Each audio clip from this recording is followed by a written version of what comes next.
Hello everyone, কেমন আছো তোমরা সবাই? জন্মাষ্টমী তো প্রায় সব বাড়িতে হয়, আমাদের বাড়িতেও হয়। আর দেখো, এবার আমি নিজেই গোপালের মেকআপ করে দিয়েছি, তার সাথে আসনটাতেও একটু আলপনা করে দিয়েছি। জানি অত ভালো হয়। তারপর চারিদিকে তো সবাই রাধাকৃষ্ণ সাজছে, তাই আমি আমার ভাইকে কৃষ্ণ আর দাদার ছেলেকে রাধা সাজিয়েছিলাম। তোমরা জানিও কেমন লাগছে ওদের। আর তারপর আমরা সব জোগাড় করতে শুরু করলাম। নাড়ু, মালপোয়া, তালের বড়া, এগুলো তো মাস জন্মাষ্টমীতে আমিও কিন্তু অনেক কাজ করেছি, শুধু ভিডিও করে যাই। আর তোমরাই বলো, আমরা সবাই তো নিজের বার্থডে সেলিব্রেট করি, তো আমাদের গোপাল সোনা কেন বাদ যায়? তারপরে সব জোগাড় করার পর খুব সুন্দর করে সবকিছু সাজিয়ে নিলাম। তারপর আমিও একটু রেডি হয়ে নিলাম। তারপরে বসলাম 12টার সময় পুজো করতে। ফার্স্টে গোপালকে স্নান করিয়ে নিলাম সবাই মিলে একে একে।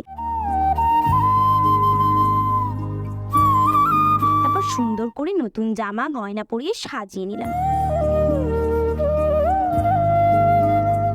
আর তারপরে সবাই আরতি করার কিছুক্ষণ পর সবাই প্রসাদ খেয়ে নিলাম। তোমরা কিন্তু আমাকে অবশ্যই কমেন্টে জানিও কাদের কাদের বাড়িতে